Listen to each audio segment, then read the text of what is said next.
Bonjour à tous, Ludovic Malo, vous êtes sur France Liberté. Mon invité aujourd'hui est Martine Dussard. Martine, vous êtes artiste de vie, Mhm, formatrice, conférencière, art thérapeute, auteure et illustratrice. Vous avez suivi des études artistiques et notamment d'art plastique. Vous mhm, déployez vos nombreux talents artistiques et pédagogiques pour aider à comprendre la vie comme une palette aux multiples couleurs. Dans un langage simple et ludique, adapté à tout public, vous transmettez les clés de transformation intérieure que vous avez récoltées dans de nombreuses approches et expériences de la vie. Loin de tout discours dogmatique, vous offrez des outils d'éveil de conscience pour que chacun trouve sa propre harmonie de couleurs et s'oriente à sa façon vers la réalisation de soi. Depuis 2005, vous organisez des formations et des ateliers sur les ressources des familles d'âme. En tant qu'illustratrice brillante et inspirante, vous avez réalisé ces dernières années une série de 8 BD sur les lois de la vie, mhm, Le Trésor oublié de l'arc-en-ciel, tome 1 à 8, série initiée à partir de 2009 jusqu'en 2014, vendue à plus mhm. de 43 000 exemplaires. En parallèle, vous avez mis au point une méthodologie d'introspection de la vie et du soi sous la forme d'un ouvrage intitulé Les ressources des familles d'âme, publié aux éditions Création Vivante en 2017. Mhm. Cette méthodologie permet de mieux se connaître, d'identifier ses forces et ses faiblesses et de se réaligner au niveau du corps, de l'âme et de l'esprit, des paroles, des pensées et des actes, et de retrouver un épanouissement dans sa vie au niveau professionnel, social, artistique, culturel et familial. Martine Dussard, bienvenue à France Liberté. Mais merci de m'avoir invité. Alors, avant de poursuivre, partagez maintenant cet épisode sur les réseaux sociaux et via les plateformes de messagerie est très important. Abonnez-vous maintenant à la chaîne YouTube de France Liberté et inscrivez-vous sur notre liste de contacts sur franceliberté.tv. Et enfin, rejoignez le canal de France Liberté sur Telegram. Alors, Martine, est-ce que vous pouvez nous expliquer votre parcours et le déclencheur de transformation qui vous a conduit dans cette aventure? Oui, oui. Alors donc moi au départ, donc j'ai une formation artistique, mais j'étais une femme, même une petite fille, qui ne connaissait rien du tout de la vie. Voilà, j'étais assez couvée par mes parents et on m'a pas expliqué grand-chose, même adolescente, etc. Et donc je me suis mise un petit peu en mode, ben je suis. Donc j'ai rencontré mon mari très jeune. Et puis on s'est mariés, et puis voilà, on a eu des enfants, et j'étais pas bien dans ma vie. J'avais peur de tout, j'avais peur du monde, j'avais peur de téléphoner, j'avais peur des gens. Donc et puis voilà, on était dans une relation très de dépendance affective, et il y avait dans ma vie voilà une sorte de violence qui avait déjà eu avec mon papa. Et pour moi, en fait, c'était la norme. C'était quelque chose qui était normal parce que j'avais vécu ça avec mon papa. Mon mari était aussi un enfant blessé qui avait été battu, etc. Donc on a reproduit en fait un schéma de vie en fait. Et puis c'est à un moment donné ce qui a déclenché mon changement et qui m'a permis de me rendre compte que je survivais, c'est que ma maman s'est suicidée. Donc c'était en 1997, donc 97 pour les Français. Et donc là, ça a été vraiment un électrochoc. Je dis souvent d'ailleurs que ma maman m'a mis au monde 2 fois parce que suite à ça, je me suis rendu compte en fait que je reproduisais exactement les mêmes schémas qu'elle. Donc je me suis mariée au même âge qu'elle, à 20 ans. J'ai eu ma première fille au même âge où moi je suis née, puis ma seconde fille au même âge où ma sœur est née, et puis d'autres événements comme ça qui se reproduisaient. Donc les loyautés familiales, hein, les fameuses loyautés, donc inconscientes évidemment, on reproduit dans l'ignorance, voilà, ce qui s'est passé dans la vie de nos ancêtres. C'est cellulaire, je crois, ce genre de truc. Et donc après, je me suis dit, mais qu'est-ce que je fais ici sur la Terre? Est-ce que je veux continuer comme ça? Et donc là, j'ai commencé à suivre des formations, développement personnel, à lire des livres. Et voilà. Et ça a été le bordel dans ma vie parce que moi qui disais avant oui à tout, voilà, là j'ai commencé à me révéler et à dire ben voilà, il y a des choses qui ne me conviennent pas en fait dans la relation, dans les amis, dans le fonctionnement avec les enfants. Et j'ai commencé à changer. Donc ça a été voilà ce que j'appelle le petit chaos de transition, parce que ça n'a rien à voir avec le chaos dans lequel je vivais avant. Et puis voilà, mon mari, ben, on aurait pu en rester là dans la relation de couple, mais lui, il a commencé à cheminer aussi dans des groupes d'hommes, voilà, et à retourner vers lui-même aussi, ce qui a permis que qu'on en est resté ensemble. Et donc voilà, régulièrement nous avons comme ça des paliers d'évolution où en général ben, moi je fais un pas de plus, puis lui il faut le temps qu'il se rattrape et finalement ben, on est toujours ensemble. On va avoir 40 ans de mariage, mais avec beaucoup de hauts et de bas, de crises de couple et voilà, on s'accroche et puis ça va un peu plus loin et voilà avec parfois plusieurs séparations, des réparations aussi avec les enfants, parce que dans cette époque de survie, ben, on n'a pas toujours été non plus, on était des parents ignorants, enfants nous-mêmes. Et donc voilà, un petit peu en gros, une grosse synthèse de mon parcours en fait. Alors, j'ai lu votre livre qui est paru aux Créations vivantes en 2017, Mhm, donc Les ressources des familles d'âme. mhm, Livre très intéressant, très bien illustré, avec beaucoup d'explications. mhm. Euh, Finalement, comment en êtes-vous venu à mettre au point cette méthodologie d'introspection et de guérison des blessures manifestées dans l'incarnation? Alors en fait, j'ai rencontré une Québécoise qui s'appelle Diane Leblanc, qui avait mis au point déjà une partie des familles d'âmes. Donc j'ai travaillé avec elle, et puis j'ai fait les illustrations de son livre. Et suite à ça, moi j'ai commencé à animer beaucoup cette formation Reconnexion à sa famille d'âme. Et j'ai compris des choses. Il y a des choses qui se sont intégrées différemment, que j'ai voulu universaliser. Donc il y a des choses que je me suis vraiment appropriées dans ce que j'ai pu comprendre de ce modèle, parce que voilà, c'est un modèle, hein. Il y a d'autres modèles sur les familles d'âme, Marie-Lise la Bonté, etc. Voilà, ici c'est plus un modèle qui est lié aux différents chakras et aux dimensions de notre être. Et donc je me suis rendu compte que mais déjà moi, ce que ça avait fait de découvrir ma famille d'âme, m'avait donné l'autorisation d'être comme je suis en fait. Et l'autorisation de dire j'ai le droit d'être comme ça parce que c'est vraiment ma nature profonde. Et je me rendais compte que quand les gens se reconnectaient, parce que moi je ne dis pas aux personnes quelle est leur famille d'âme, je fais différents petits jeux, enfin ma méthode est très ludique en fait, hein, voilà, puisqu'on utilise beaucoup l'art-thérapie, etc. Et donc je fais en sorte que les gens se reconnaissent, se découvrent, et quand ils se découvrent, bien souvent il y a une émotion qui monte. Il y a voilà des larmes qui montent et donc ça permet vraiment de se reconnaître, de retrouver ses ressources, de savoir quelles sont les actions que j'ai à poser si je veux retrouver de l'énergie par exemple. Donc voilà, c'est un enseignement qui permet vraiment de comprendre, de revivre sa vie et de comprendre pourquoi elle s'est mise comme ça sur notre chemin, pourquoi on a fait ces choix-là et comment comprendre vraiment intérieurement, mais quelles sont les meilleures clés qui vont me permettre de retrouver de l'énergie. Voilà.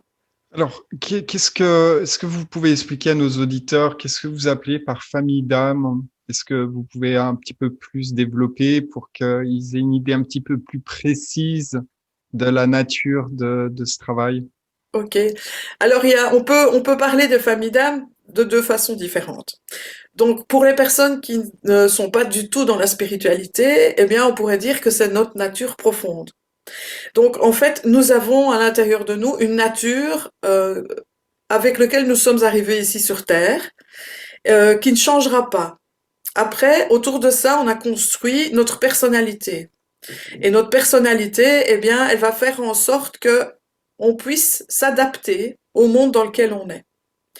Et donc, bien souvent, cette personnalité, elle va occulter cette nature profonde. Elle va faire en sorte que quand j'arrive sur Terre, petit enfant, j'ai besoin de deux choses, c'est d'amour et d'énergie. Et donc, pour aller la chercher, je vais mettre en place des comportements et je vais quelque part devenir le caméléon pour pouvoir m'adapter dans le milieu familial au départ dans lequel je suis, puis dans le milieu social, l'école, etc. Voilà. Et donc, cette nature profonde, elle est là. elles ne demandent qu'à émerger parce qu'en fait, ce sont nos plus grandes forces qui sont là à l'intérieur de nous. C'est ce qui nous, va nous permettre de vivre en harmonie avec nous-mêmes, d'abord. C'est le principal. Si on veut vivre en harmonie avec les autres, faut être en harmonie avec soi. Et donc, voilà. Donc, c'est notre nature profonde, indépendamment de tous nos comportements et toute notre personnalité. Alors là, voilà, j'ai pas du tout parlé de spiritualité. Maintenant, j'en viens au côté plus spirituel.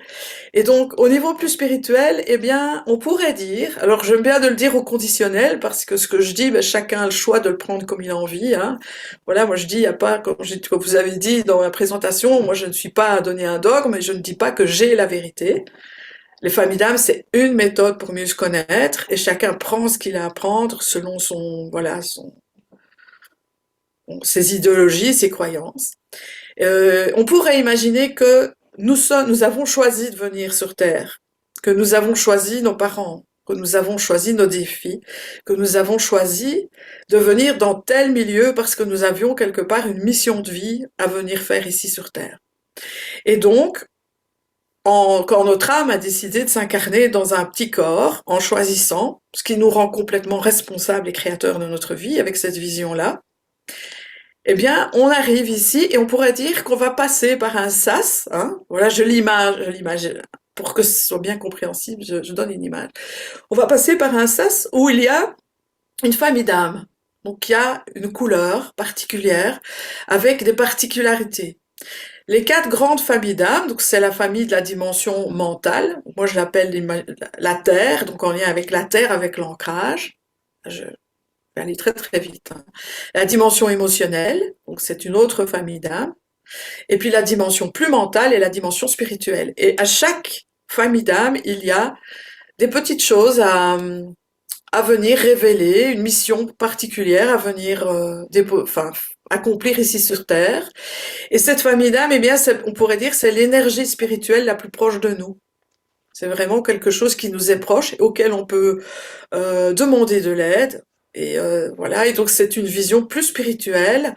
Et donc quand je viens là, mais je deviens quelque part l'ambassadeur de cette famille.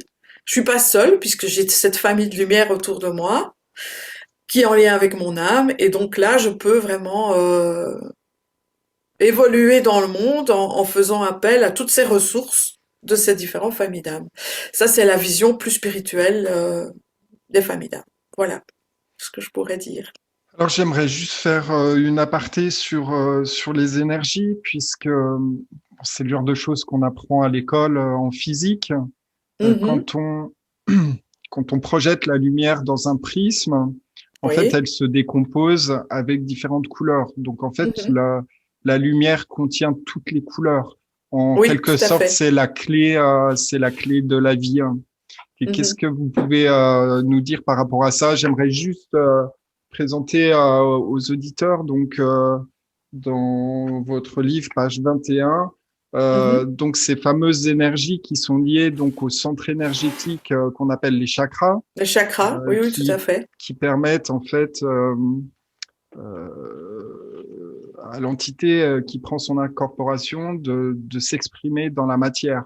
Est-ce que Mhm. vous pouvez nous donner un petit peu plus d'informations par rapport à ces couleurs et ces centres d'énergie? Mhm. Oui. Alors en fait, quand j'ai commencé mon travail d'introspection et de recherche, eh bien j'ai découvert les chakras.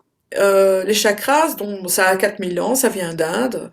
Voilà, pour faire très court, ce sont des vortex d'énergie. Et donc ils les ont les sept chakras principaux, donc c'est le chakra racine, le chakra du ventre, le chakra sacré, le plexus solaire, le cœur, le chakra de la gorge, le troisième œil, et ici au-dessus le chakra de la couronne. Et donc ce sont des vortex d'énergie. Et donc dans la philosophie hindoue, indienne, ben, ce qu'il dit c'est que c'est comme des roues qui tournent et que parfois cette énergie qui nous traverse, elle peut se bloquer. Voilà. Et les chakras, donc comme je vous l'expliquais, ils sont repris par rapport aux dimensions. Et dans chaque dimension, il y a deux chakras. Donc le chakra de la dimension Terre, il y a le chakra rouge, et donc le chakra racine et le chakra sacré, rouge et orange. La dimension émotionnelle, il y a les deux autres chakras, donc le chakra du plexus solaire qui est jaune, le chakra du cœur, qui est vert émeraude. La dimension mentale, ben, c'est le bleu, couleur de ciel d'été. Ici, c'est la couleur bleue du ciel quand la nuit commence. Et puis ici, c'est le violet. Et je trouvais, enfin moi, j'ai commencé tout mon travail de développement personnel par les rêves, par l'analyse des rêves pendant 3 ans, d'une manière assez intensive. Et ce que j'ai découvert dans l'analyse des rêves, c'est que les rêves, en fait, c'est un langage symbolique. Et c'est le langage de l'inconscient. Et il faut savoir que même dans les formations, on travaille beaucoup avec, je dis on parce que je travaille aussi avec ma fille aînée. Euh, donc, pour pouvoir atteindre l'inconscient et faire des transformations intérieures, il faut que ça passe par l'inconscient. Et le langage symbolique, eh bien, est le langage de l'inconscient. C'est pour ça que, par exemple, dans les bandes dessinées, il y a plein de symboles. Et donc, il y a, par exemple, 40 pages, mais comme il y a du texte et des dessins, qui sont un langage symbolique, eh bien, il y a des choses qui passent d'une manière inconsciente. Et donc, il y a un travail qui se fait d'une manière inconsciente. Et donc, le fait de dire les chakras, les couleurs, l'arc-en-ciel, eh bien, ici, il est pris comme un symbole de justement ce travail-là à l'intérieur. Et donc, d'un point de vue énergétique, eh bien, le travail se fait aussi. Et puis après, il y a le niveau plus vibratoire, au niveau des ondes aussi. Donc voilà, tout ça se fait d'une manière bien touchée, puisqu'il faut savoir, enfin ça, je suppose que vous le savez, les auditeurs aussi, que nous avons une infime partie de conscience, de cerveau conscient par rapport à notre inconscient. Hein. Donc je crois que c'est 20-15% de cerveau et encore ça dépend des personnes, de cerveau conscient. Et donc, quand nous vivons des blessures, bien souvent, pour nous protéger, notre inconscient, parfois, il occulte des informations qu'il va aller mettre dans cet inconscient. Et par le langage symbolique, parfois, ça permet justement d'aller faire ces fameuses prises de conscience. Hein, donc, c'est aller à la pêche dans je l'ai illustré comme ça dans mon livre. On voit qu'il va avec une canne à pêche à la recherche justement des informations dans son inconscient. Et c'est ça, faire une prise de conscience, c'est aller rechercher dans sa conscience une information qui est dans l'inconscient.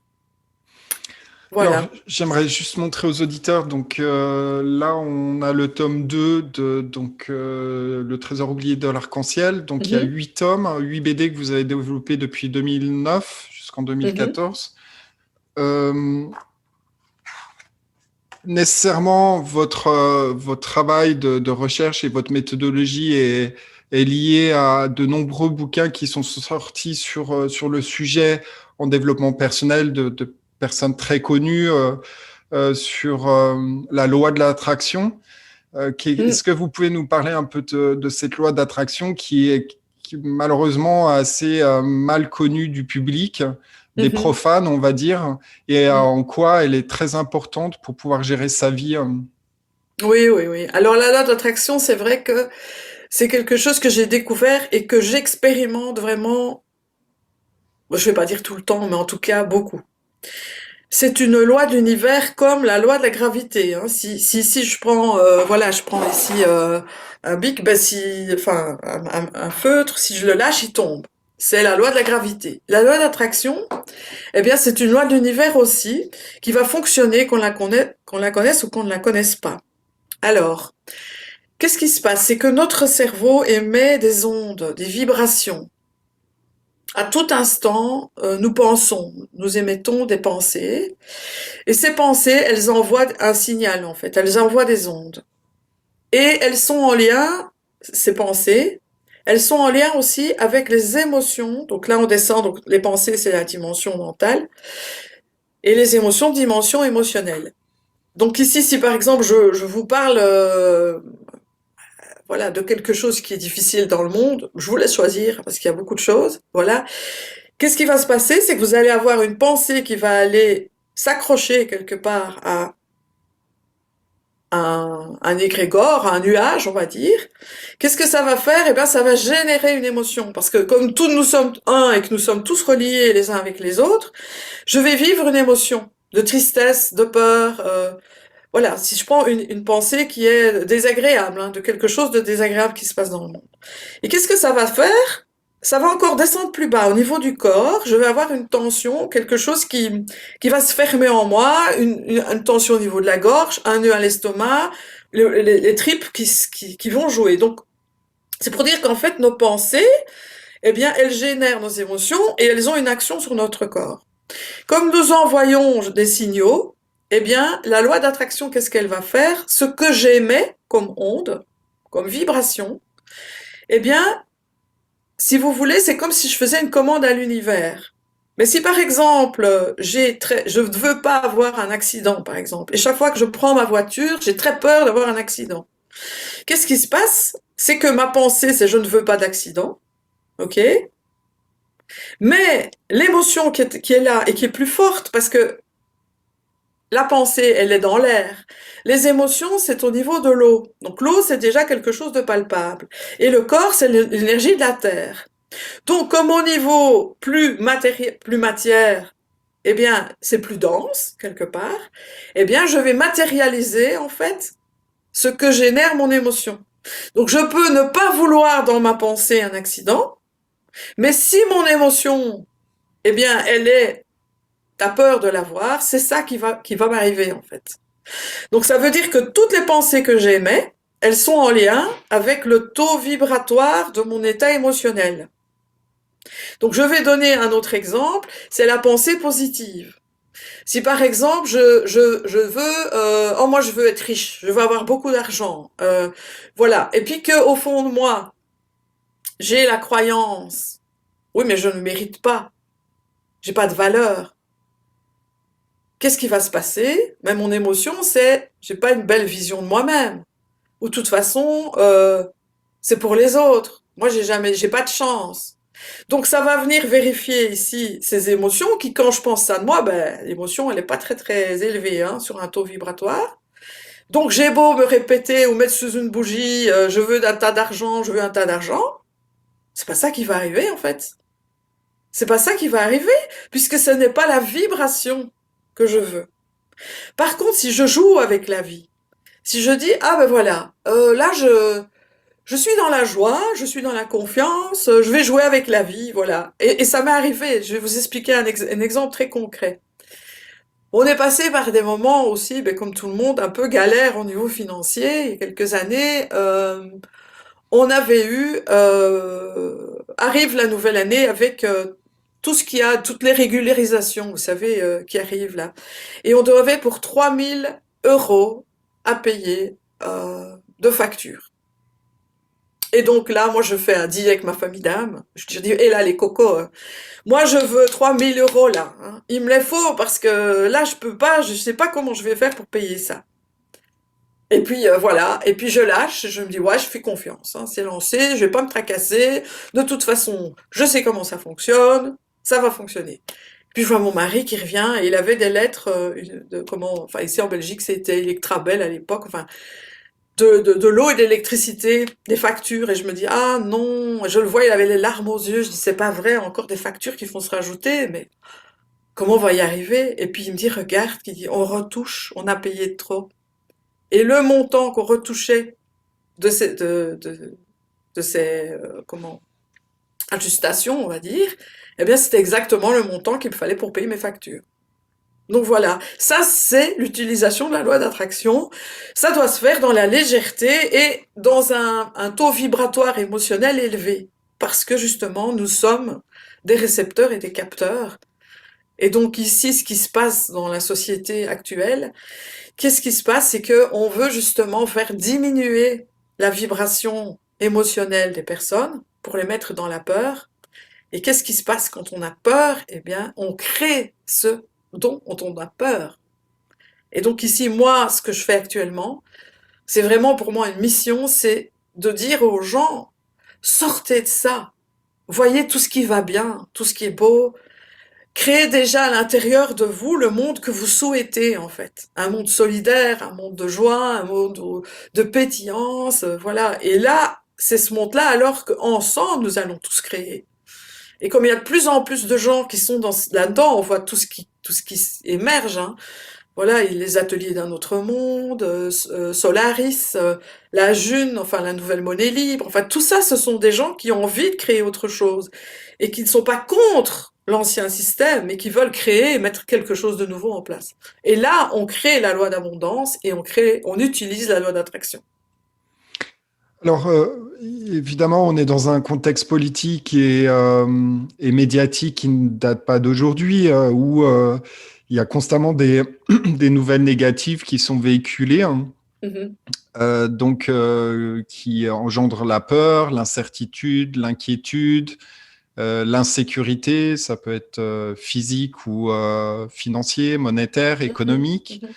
mhm, Ce que vous êtes en train de dire, Martine, c'est que pour dépasser ça, il faut en quelque sorte se recentrer et augmenter ses fréquences vibratoires mhm, pour mhm, pouvoir se réaligner, se verticaliser sur les énergies de son mhm. être profond. C'est ça? Oui, tout à fait, tout à fait. C'est vraiment primordial à l'heure actuelle de pouvoir faire ça. Moi ici, par exemple, j'ai décidé de les médias traditionnels, je les regarde plus. Je sais aussi, ça va nous demander aussi d'être bien aligné avec soi parce que il est évident il va y avoir, voilà, des personnes, moi-même dans mon entourage proche, j'ai des personnes qui ne sont pas du tout dans la même philosophie, on va dire. Ici, c'est même pas une question de niveau, c'est vraiment un niveau qui ne conscientise pas les choses de la même manière. Mais je sais que cette loi d'attraction fonctionne et que ce qu'ils vont s'attirer en restant dans cette sphère-là de je veux pas qu'il y ait de changement et je veux revenir comme avant et tout, il va falloir qu'on puisse se détacher aussi du choix de chacun. Et ça, émotionnellement, ça va être dur. Parce que nous avons un libre arbitre et il y a des personnes qui nous sont chères qui vont pas faire du tout le même choix.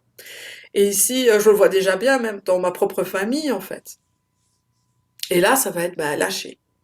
Lâcher, faire confiance et se dire, OK, moi, je suis en lien avec mon âme, je fais ce qui est juste pour moi, et je laisse à chacun le chemin de le faire. Et oui, ça va être dur, et oui, il va y avoir des choses qui vont être difficiles, mais tout dépend comment je vais les voir. Parce que même si ici il manque, allez, je sais pas moi, des produits alimentaires, si je crée un réseau de solidarité, si je rencontre mes voisins, si je rencontre les gens autour de moi, et c'est tout ce qui se met en route hein, dans les groupes parallèles, enfin il y a de plus en plus. Et moi je dirais même merci à ce confinement, parce que s'il y avait ce confinement a fait évoluer les prises de conscience beaucoup plus rapidement. On a gagné 10-15 ans là avec ces mois. Pourquoi? Parce que les gens ont été privés de relations humaines. C'est important, même si c'est pour se fêter à un moment donné. Il faut comprendre comment on fonctionne dans les jeux de pouvoir, etc. Mais on a besoin en fait de ce contact humain pour vivre. Et donc là, les gens maintenant ont besoin de se rassembler, de se retrouver. Enfin moi, dans tous les mouvements dans lesquels je suis, c'est comme ça. Il y a cette volonté d'arriver à se dire bon allez, ok, je t'écoute, même si je suis pas de ton avis.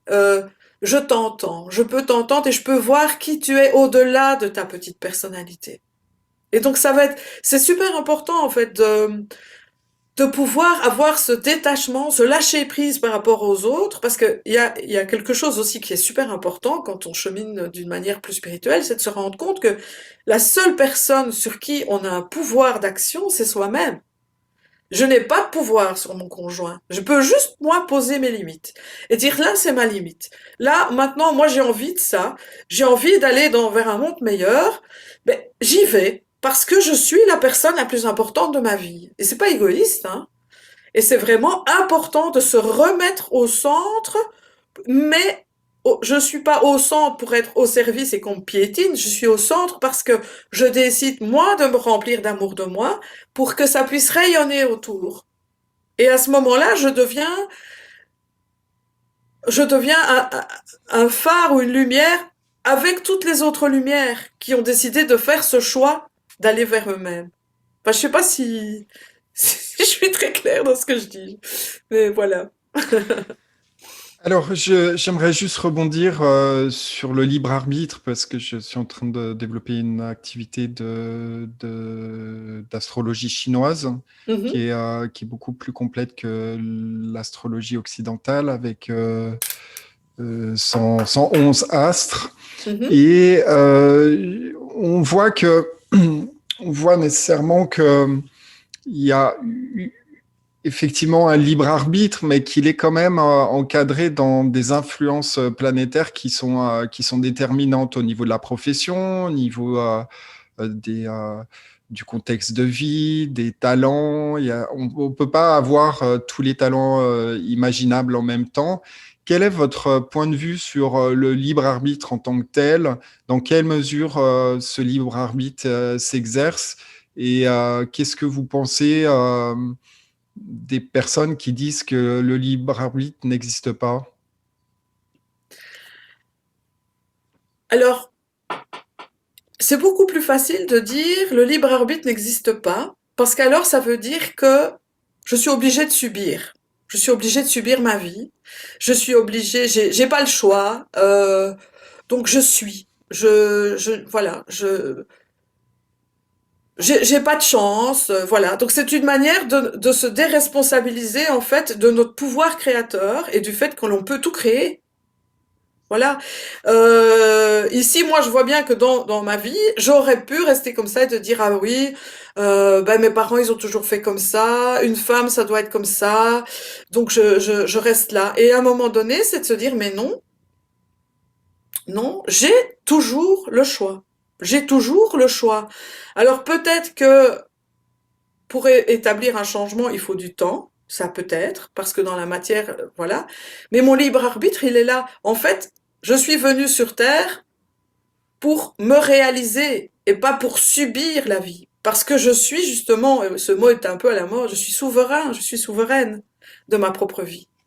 Et je vois par exemple ici ma fille aînée, elle a décidé de partir en voyage avec sa famille pendant 6 mois. Eh bien, elle est occupée à s'organiser pour se créer un boulot en ligne, puisqu'elle fait aussi du coaching, elle donne des formations. Et donc, elle se crée en fait un modèle de vie qui va aller dans le sens de ce qu'elle choisit. Et voilà. Et c'est ça le libre arbitre, c'est de se dire, j'ai toujours le choix. Alors ce choix, il va peut-être passer par des moments de cassure avec une série de personnes qui nous entourent. Il va peut-être être inconfortable. Moi, c'est ce que j'ai traversé. En plus, quand moi j'ai décidé de retourner à moi-même, voilà, ça a été, j'avais pas conscience et connaissance, voilà, de toutes ces clés de vie que j'ai mis dans mes bouquins. Et et donc, c'était pas facile parce que j'ai vécu la culpabilité pendant 2 ans. La culpabilité de voir mon mari malheureux, mes enfants déboussolés, mes amis qui ne me reconnaissaient plus, où j'arrivais à dire non alors qu'avant je disais nuit, nuit, parce que j'osais pas m'affirmer en fait. Et mon libre arbitre, ça a été de décider à un moment donné, c'était une question de survie pour moi, parce que ça a été soit je bouge, et je change et je vais vers ce que mon âme me dit. Et ça, c'est mon libre arbitre. C'est vraiment d'aller vers qui je suis, me retrouver moi. Mais soit je vais mourir comme ma mère, en fait. Je vais aller dans le même schéma qu'elle. J'étais bien partie pour ça. Et donc, c'est là qu'il est le libre arbitre. C'est de dire, mais qu'est-ce qu'on veut pour sa vie? On est venu ici sur Terre pour un certain laps de temps. Qu'est-ce que je choisis? Est-ce que je choisis de dire, ah non, j'ai pas de libre arbitre? La vie, elle est comme ça et j'ai juste à la subir? Ou est-ce qu'au contraire, je dis, mais non, j'ai ce choix-là. Alors évidemment, à partir du moment où on se rend compte de ça, on a aussi le libre arbitre de dire, mais j'ai choisi aussi de venir à cette époque. Et moi, ça fait des années, bien avant même de faire le livre, que je me dis, un jour, il y aura une cassure, il y aura quelque chose, parce que le monde dans lequel on est occupé à pédaler, à pédaler, à pédaler, il va pas pouvoir continuer comme ça. Et il est évident que ce moment de transition entre ce monde-ci et quelque chose de différent, il est inconfortable. Pourquoi? Parce que la première équation, la première croyance de l'être humain, c'est dès que je nais, je suis mortel. Et que quand j'étais dans le ventre de ma maman, tout était inchangé. C'était le confort total. Il n'y avait aucun changement. J'avais une chaleur constante, une température constante, de l'humidité constante, du bruit feutré. J'avais de la nourriture, j'avais jamais de sensation de faim. Tout était permanent en fait dans le ventre de ma maman. Et puis j'arrive sur Terre, j'ai chaud, j'ai froid. Ça crie, ça ne crie pas. On me prend dans les bras. Avant, j'étais tout le temps touchée. Je suis humide, je suis pas humide. Voilà, tout devient en permanence. Et donc, l'être humain, qu'est-ce qu'il fait? Tout changement égale danger. Parce que on est en quête du paradis perdu, du ventre de cette maman ou de cette sphère-là. Et donc, qu'est-ce qui va se passer? Eh bien, je vais me dire, donc, il faut que je reste dans cet immobilisme que je connais, même si c'est désagréable. Alors que non, j'ai mon libre arbitre. J'ai la possibilité de choisir la vie que je veux et de me réjouir de vivre à cette époque. Parce que justement, je peux choisir comment je vais voir le monde. Et en fonction de comment je vais voir le monde, eh bien, je vais pouvoir avoir une action dessus avec la loi d'attraction que j'expliquais plus tard. Il faut pas attendre que le Messie arrive pour nous sauver, parce que c'est nous le Messie. C'est nous le Dieu à l'intérieur. C'est nous le pouvoir le pouvoir créateur divin. Voilà, les familles d'âmes et tout ça, ce sont des moyens pour pouvoir s'ancrer, s'intérioriser en fait. Et c'est ça la magie de la vie, c'est de se rendre compte justement de ce potentiel divin et créateur à l'intérieur de nous. Et c'est là que nous avons pleinement notre libre arbitre. Alors justement, qu'est-ce que vous dites aux personnes, qu'est-ce que vous diriez aux personnes qui ont une tendance victimaire dans leur vie en disant bah, je peux pas faire ça, je peux pas faire ci, en fait, qui voient que des problèmes mais pas des solutions. Qu'est-ce que vous leur Hmm. conseillez à ces personnes? Mais ce que je leur conseille déjà, c'est d'essayer de voir tout ce qui est beau et de changer sa vision. C'est une première chose, c'est de prendre du recul sur les choses.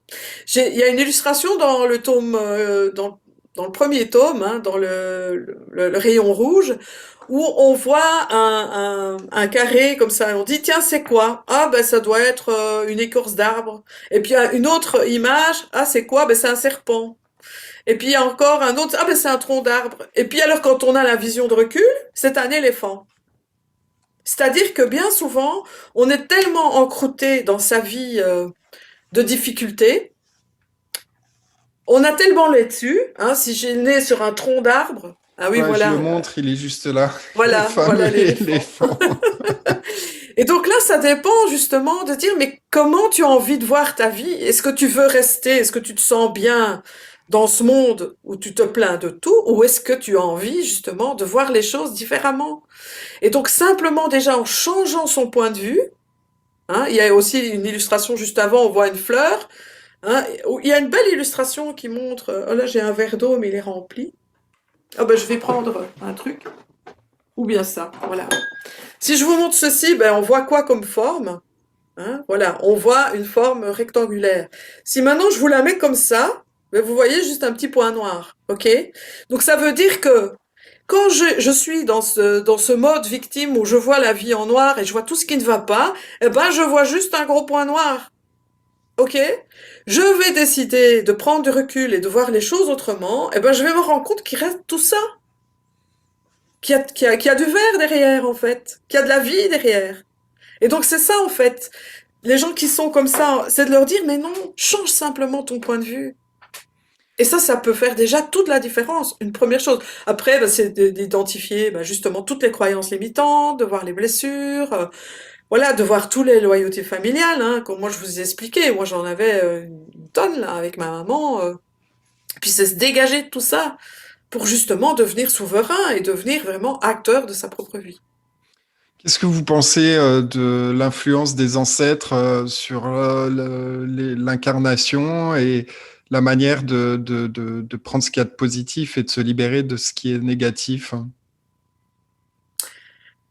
Eh bien justement, ça s'appelle les loyautés familiales. Hein. Donc voilà, de nos ancêtres, nous avons eu ben, deux choses.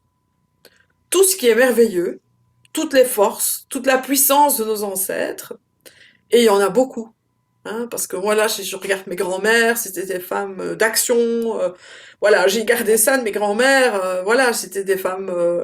voilà, forte, on va dire. J'ai ce côté aussi où, voilà, je carle, enfin, je fais des trucs, voilà, même très physiques. Peut-être moins maintenant, mais en tout cas à l'époque de ma vie. Et je sais que j'ai gardé ça de mes ancêtres. Je sais, je peux voir aussi toutes les qualités que j'ai eues de mon papa, mais mon papa et ma maman dessinaient, ma maman c'était des dessins de mode, mon papa c'était du portrait, mais j'ai gardé ça de mes parents. Donc voilà, il y a tout ce qui est là, tout ce potentiel aussi, je sais pas si c'est génétique ou vibratoire, enfin voilà, qui est là. Et puis il y a aussi justement toutes ces blessures et toutes ces croyances qui n'ont pas été investiguées et qui se reproduisent d'une manière inconsciente. C'est comme ça fait, et c'est ça qu'on appelle les loyautés. Et donc moi, inconsciemment, qu'est-ce que je vais faire? Par loyauté pour mes parents, mais ça c'est vraiment inconscient, et c'est du domaine du premier chakra, hein. C'est vraiment, c'est de l'ancrage. Et c'est ça pour ça aussi que dans le rouge, il y a un exercice où on décide de couper avec ça. Cette décision, c'est d'identifier, allez, les viols, les incestes, toutes les énormes blessures faites aux femmes ou aux hommes, hein, parce que voilà, il y a les deux. Je vois bien dans mes ateliers, en général, j'ai 10 femmes et 2 hommes, donc mais sur un groupe, même chez les hommes, parce on avait un truc sur le secret, et à un moment donné, les gens sont mis en confiance, ou par l'art thérapie, ça se voit en fait, on fait des dessins, et puis voilà, les viols, les abus, les incestes, etc., ça ressort. Et sur un groupe de 10, eh bien, il y a 8 personnes sur 10 qui ont vécu ce genre de choses, hein. Il faut savoir ça. C'est effarant, hein. À chaque groupe que j'anime, ou c'est dans des formations plus profondes, on se rend compte que donc ces blessures, elles sont présentes. Et donc quand on met un couvercle dessus, quand on ne veut pas le savoir, tous ces secrets de famille, eh bien, qu'est-ce qu'on va faire d'une manière inconsciente? La vie va nous offrir des opportunités de les revivre, enfin je dis opportunités même si c'est désagréable. Pourquoi? Mais pour qu'on puisse les conscientiser, les mettre en lumière et les couper, parce que quand je les mets en lumière et que je décide de les traverser, et ça tout le travail en hypnose ou en modification de mémoire émotionnelle, etc., on peut aller transformer ça au niveau de l'inconscient, eh bien ça va être coupé pour les générations suivantes en fait. Et donc c'est là aussi où nous avons un pouvoir d'action, d'éveil sur ce que l'on a traversé dans notre vie. Parce que moi je vois bien aussi, hein, pas dans ma généalogie, tout ce qu'il y a pu avoir, qui se répète encore. Et donc que j'ai pu aussi moi mettre des mots, couper, transformer, pardonner, enfin voilà, hein. Et donc tout ça est possible. Voilà, c'est un petit peu ce que j'avais envie de dire par rapport aux loyautés familiales. Et c'est important de pouvoir décider de lever le couvercle. Hein, je représente ça aussi par l'alchimie, hein. Donc c'est de dire qu'on a un chaudron des métaux lourds, mais nos métaux lourds, c'est quoi? Ben, c'est tout ça, nos blessures, nos croyances, tout ce que l'on a vécu, qui se répète de génération en génération. Et puis on a le choix d'aller de nouveau transformer, parce que justement nous sommes créateurs et nous avons un pouvoir d'action sur notre passé. Puisque ce passé n'existe plus, encore faut-il aller le transmuter à l'intérieur. Qu'est-ce que vous dites aux personnes qui sont, entre guillemets, prisonnières de leur contexte familial, de leur éducation? Euh, est-ce que qu'est-ce que vous recommandez pour pouvoir se libérer de ce contexte familial qui n'est pas Mhm. nécessairement vous-même, hein? Mhm. C'est-à-dire que vous êtes dans un contexte où vous avez une famille ou des frères et sœurs qui sont pas nécessairement sur la même ligne que vous au Mhm. niveau de la philosophie de la vie, les points de vue, les aspirations. Est-ce que quelle est finalement la meilleure approche à prendre pour entre guillemets se donner, s'autoriser la liberté en fait? Mhm. Alors, il y a 3 mots qui me viennent, c'est le choix, le détachement et le lâcher-prise. Alors, déjà, c'est se rendre compte de tout ce que je risque de perdre si je fais le choix de ne plus rester dans des relations toxiques ou des relations qui ne me conviennent pas. Et donc, ce choix va demander un détachement. Et ce détachement, on peut le voir en fait de nouveau avec cette dimension spirituelle. Si je prends conscience que j'ai eu besoin d'un véhicule pour que mon âme vienne s'incarner sur Terre, j'ai choisi des géniteurs, un père et une mère. Moi, mes parents sont décédés tous les deux depuis ma maman de 25 ans et mon papa 1 an et demi après. Et donc, j'ai plein d'amour pour eux, mais je me détache aussi de ce qu'ils ont été. Même s'ils sont vivants, ça veut parfois dire aussi que si la relation est vraiment toxique et que je sais que je n'ai pas de pouvoir de changement, de changer les autres, je peux juste me changer de moi, mais de décider de ne plus les voir. Mais ça ne veut pas dire que je vais fuir. Ça veut dire que je vais m'occuper des blessures qui ont été générées par ces relations toxiques. Je sais pas si vous voyez bien la différence entre les deux. Donc je ne fuis pas pour me dire oh je ne veux plus les voir parce que c'est plus facile comme ça. C'est de se dire ok non je ne veux plus les voir parce que je n'ai pas de pouvoir de changement sur eux, mais j'ai un pouvoir énergétique de transformer. Et ce qui est fascinant, c'est que par exemple dans les ateliers on a des exercices justement pour couper les relations toxiques, les dépendances affectives, etc. Eh bien, parfois, le lendemain, les gens rentrent chez eux et puis le lendemain, ils expliquent, ah, tu sais ce qui s'est passé, c'est incroyable, j'ai plus de nouvelles de mon père depuis. Eh ben là, il m'a appelé et ça s'est bien passé. Donc en fait, tout ce que l'on va pouvoir faire, toujours dans la bienveillance, hein, c'est pas dans l'accusation de l'autre, c'est pas dans la colère, c'est quelque chose où je décide justement d'avoir un détachement, où je me remets dans l'amour, où je sors de ça, où je peux considérer la petite fille ou le petit garçon intérieur qui est en moi en comprenant aussi que mes parents, ils ont fait de leur mieux avec ce qu'ils avaient, et que moi, j'ai un pouvoir d'action sur cette petite fille, ce petit garçon intérieur à l'intérieur de moi. De nouveau, petit garçon, petite fille, c'est un symbole, hein. On est toujours dans le langage symbolique. Et donc là, donc ça va être le détachement. C'est la même chose avec ses propres enfants. Moi, j'ai 3 enfants qui sont adultes maintenant. Je suis même grand-mère. Eh bien, c'est le détachement. J'ai une fille qui est partie faire le tour du monde. Elle partait pour 6 mois en Inde. Elle a fait le tour du monde 2 ans. Et je savais qu'elle vivait parfois des choses très très difficiles. Eh bien, c'est détachement. Détachement, c'est vraiment important. Et c'est ce que j'en ai déjà parlé tout à l'heure, c'est ce que nous avons à faire maintenant. Voilà. Et alors après, c'est lâcher prise. Et c'est vraiment de se dire, c'est le choix de chacun de prendre sa vie en main. Voilà. Et moi, mon choix, ça revient à l'estime de soi, la confiance en soi, l'amour de soi, etc. De se dire, mais voilà, je décide aujourd'hui que je suis la personne la plus importante de ma vie. Et ça, c'est pas du tout, du tout, du tout facile pour beaucoup, beaucoup de gens. Parce que justement, une maman, elle va dire, mais non, c'est mes enfants. C'est mes enfants. Et ça, c'est aussi illustré dans le livre vert, où on voit, par exemple, la preuve, c'est que quand vous prenez l'avion, et qu'on vous donne les consignes là, hein, où ils vous disent, si vous avez des enfants, eh bien vous mettez d'abord le masque à oxygène à vous-même avant de le mettre à votre enfant. Mais ça veut dire quoi? Ça veut dire que si je le mets à mon enfant, après je tombe dans les pommes parce que j'ai plus d'air et je peux plus m'occuper de mon enfant. Ok? Mais ici c'est la même chose. Je suis la personne la plus importante de ma vie. Quand je vais nourrir moi mon être intérieur, eh bien, je ne vais plus aller pomper chez les autres pour qu'ils me remplissent d'amour de moi-même. Je vais pouvoir, moi, déborder. Moi, je montre ça aussi avec une bouteille, hein. Ça, c'est dans le livre vert aussi. C'est la bouteille d'amour de soi. J'ai une bouteille. Si elle est à moitié vide et que j'attends des autres par justement les jeux de pouvoir, en jouant au sauveur par exemple, parce que ça il y en a beaucoup qui jouent au sauveur. Pourquoi? Parce qu'ils manquent d'amour d'eux-mêmes. Donc il faut vous cherchez l'amour chez les autres pour avoir besoin de reconnaissance. Donc je me nourris de cet amour, mais ma bouteille elle est percée, donc elle se vide constamment. Par contre, si je deviens la personne la plus importante de ma vie, je remplis cet amour et puis elle va déborder sur les autres, mais je ne vais plus devoir avoir besoin des autres pour le prendre. Et je lâche prise sur ce que peuvent vivre les autres et le choix qu'ils font.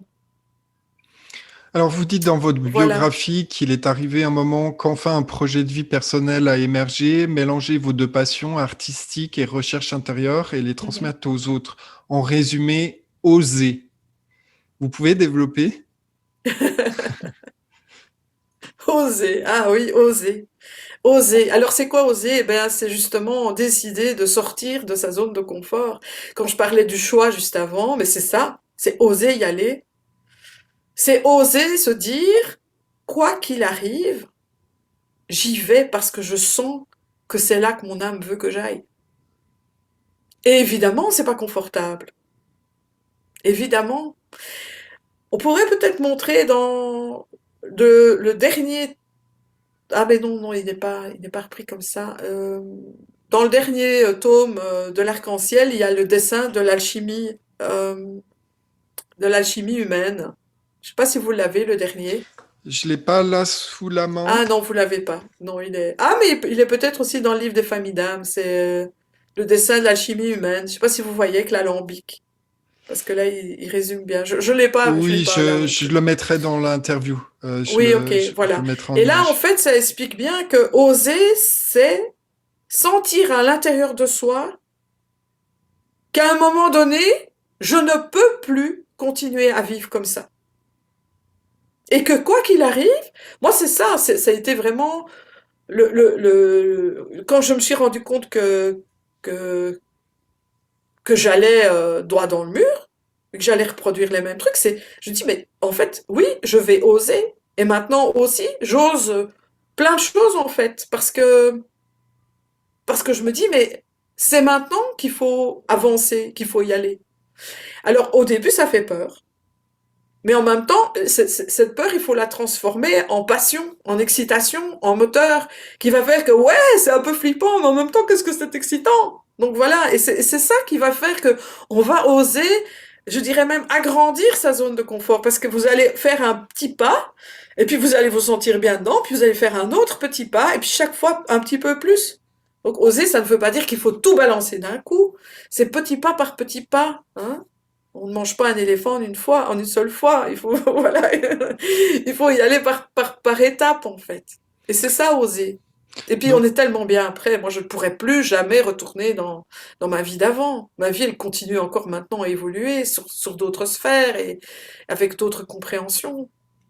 donc en fait, expérimenter de nouvelles choses, faire vraiment ce qu'on a envie, c'est aussi faire l'effort ben, de sortir de sa zone de confort, Mhm. sortir des excuses, des prétextes, oui, des excuses. Ah, je peux pas faire ça parce que j'ai pas d'argent, parce que je peux pas Oui. faire ça parce que ben Mhm. non, j'ai pas les compétences. En fait, c'est toute une programmation Mhm.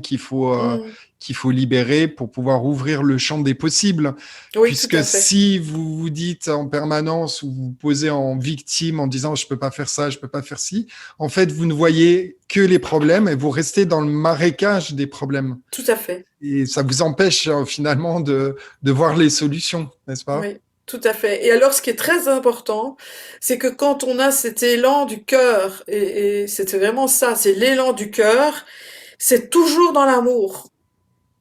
Si je fais quelque chose et que ce n'est pas dans cette vibration d'amour, et que je vais le faire par peur, ou que je vais le faire par tristesse ou par colère, eh ben là, non, il faut s'arrêter là.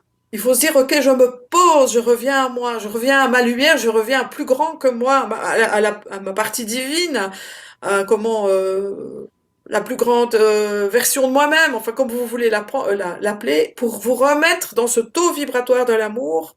Et c'est là qu'on peut agir, parce qu'alors quand on est dans l'amour, on est avec son âme. Donc si on fait des choses parce qu'on sent que c'est bon, mais c'est pas pour aller voilà, tuer quelqu'un ou tirer sur quelqu'un, là je suis pas dans une vibration d'amour, OK? Donc ça c'est super important aussi.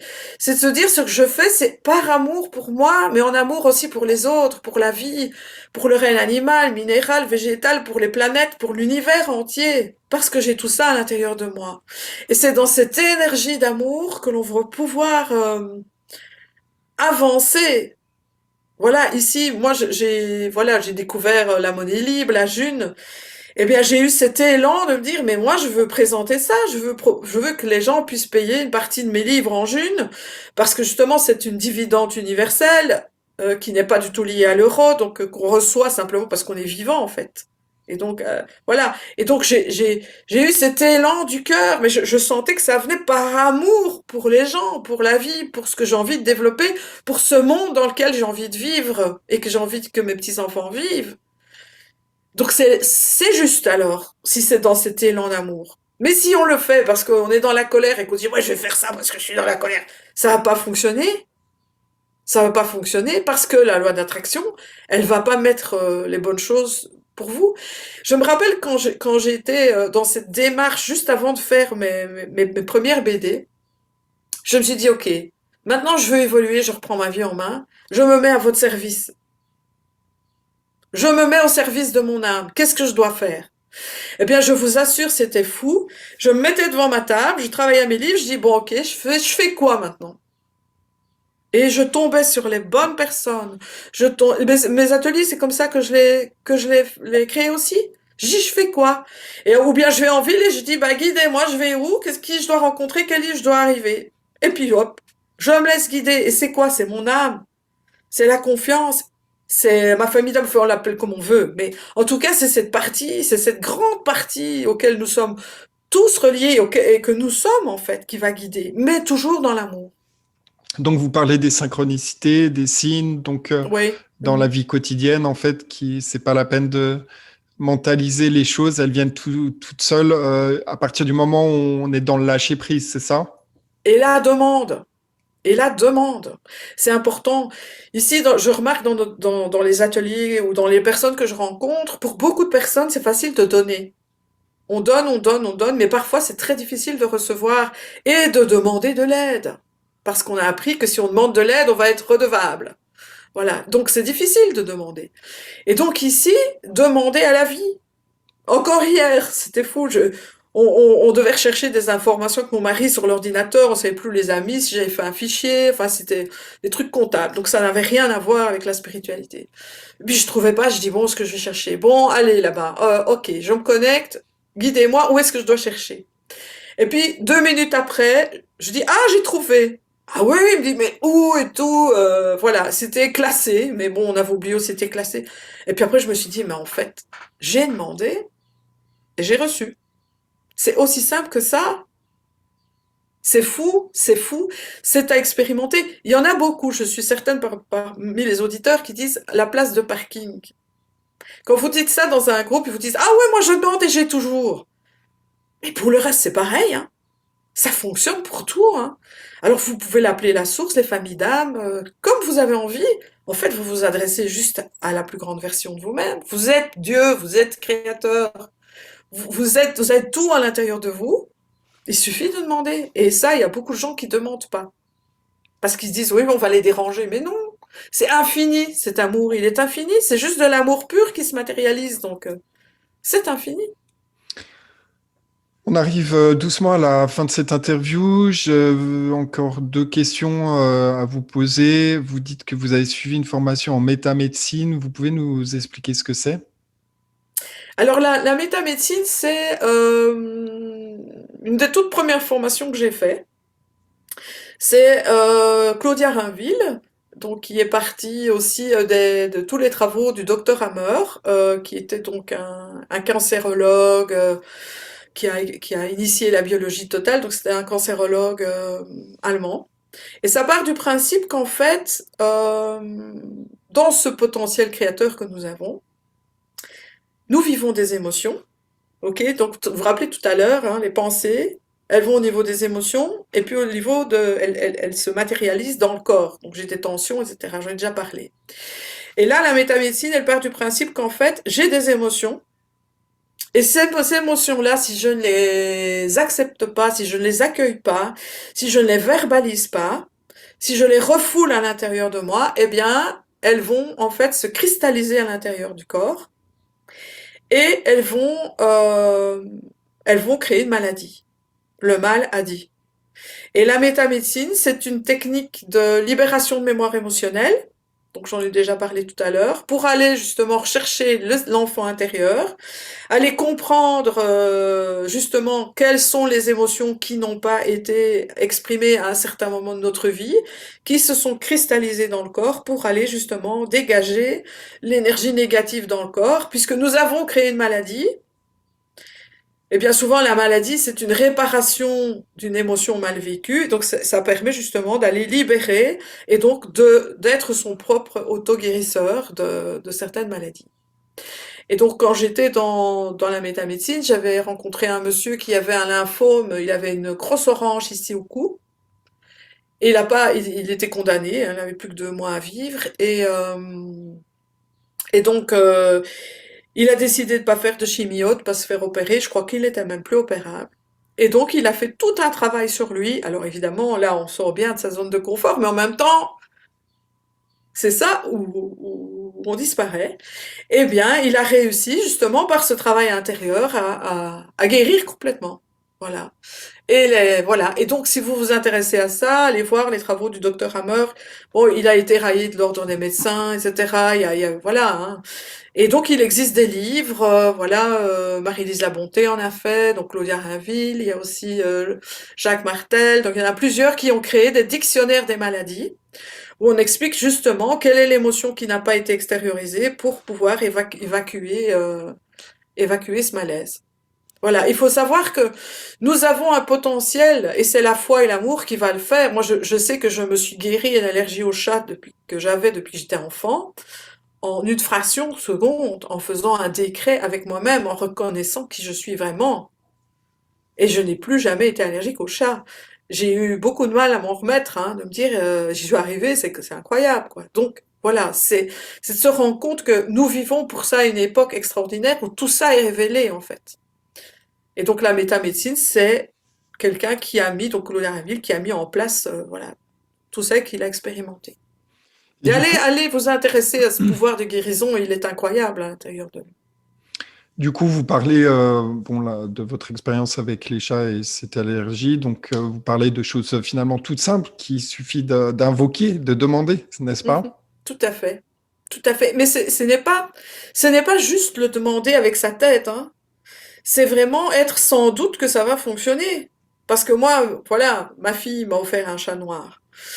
Elle me dit un bébé chat et chaque fois que je rentrais ce chat et j'aime tellement les chats et j'avais tellement envie de le garder et je me suis dit bon ben j'ai jamais pu en avoir puisque j'étais allergique mais c'est à un tel point que j'entrais dans une maison sans savoir qu'il y avait de chat, le simple fait l'air me faisait pleurer, éternuer donc c'était vraiment très très très fort. Et là vraiment fait un décret avec moi-même.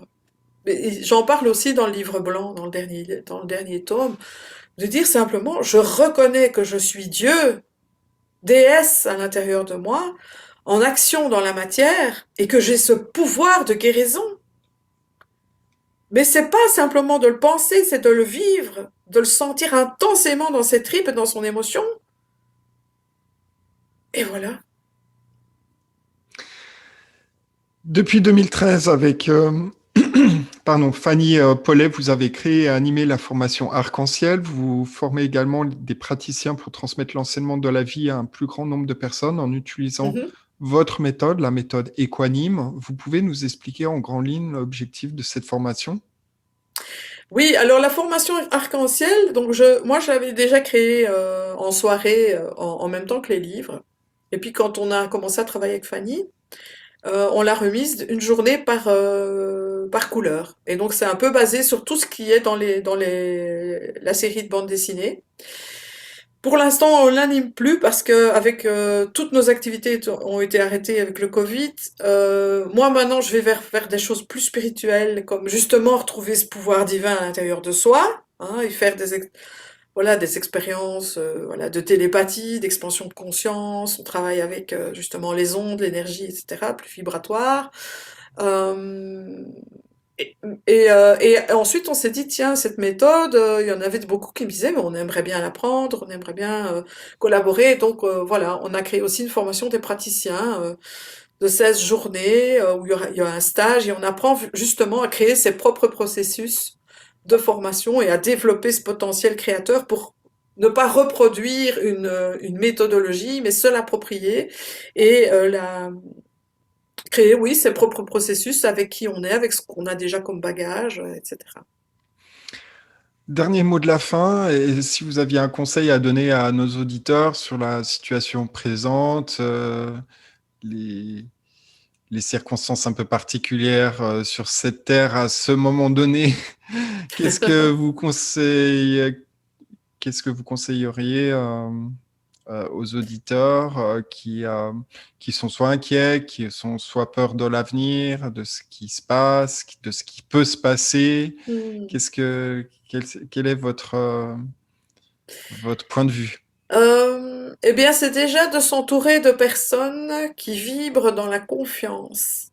dans l'amour, dans la confiance que même si ça ne va, risque de ne pas être facile, maintenant on peut dire risque aussi parce que tout peut basculer, que ça passe, mais en même temps voilà, eh bien c'est de garder cette confiance. De garder cette confiance et de tous les jours prendre 5 minutes pour peut-être même allumer une bougie, regarder un bouquet de fleurs, aller dans la nature, se connecter à soi et de se dire ok, qu'est-ce que je choisis aujourd'hui?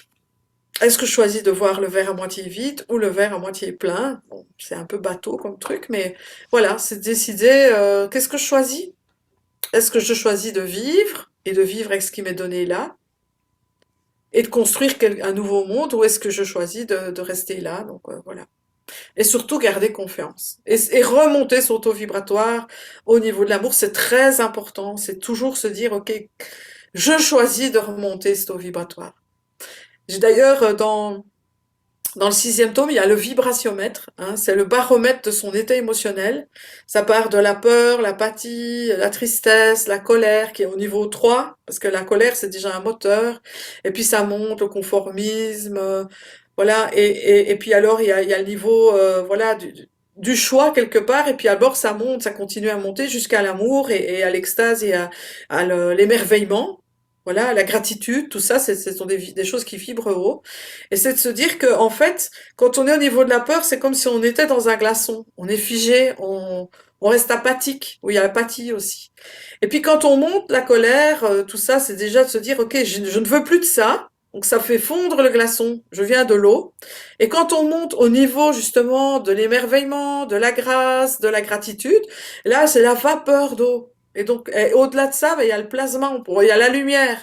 Et donc c'est de se dire, mais qu'est-ce que je choisis tous les matins? Est-ce que je décide de rester dans ces vibrations basses, hein, qui sont justement la peur, la colère, machin, ou est-ce que je décide d'aller vers quelque chose de beaucoup plus haut?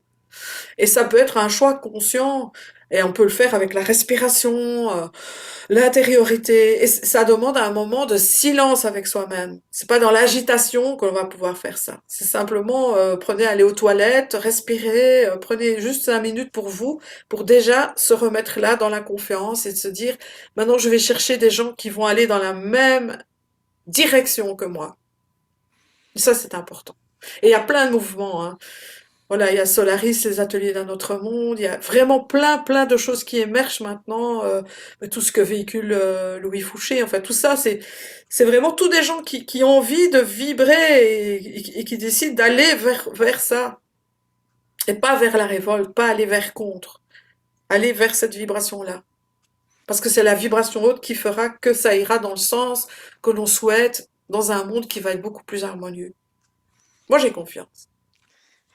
Martine Dussard, merci beaucoup pour cette interview. Donc, je rappelle que vous avez écrit un livre, Les ressources des familles d'âme, Mhm. que les auditeurs peuvent se procurer sur votre site martine-dussard.be. Donc, vous êtes basé en Belgique. Oui, Vous je suis animez belge, des oui. formations, des ateliers. Et vous avez réalisé des magnifiques BD, 8 tomes, avec tous les rayons de l'arc-en-ciel, Mhm. avec une méthodologie pour se recentrer et reprendre en main sa vie. Voilà. Merci beaucoup pour cette interview. Merci aussi. Je mettrai le détail sous la vidéo de votre site pour vous contacter et vos différentes publications. Et merci encore pour Merci cette beaucoup de m'avoir interview. invité. Merci.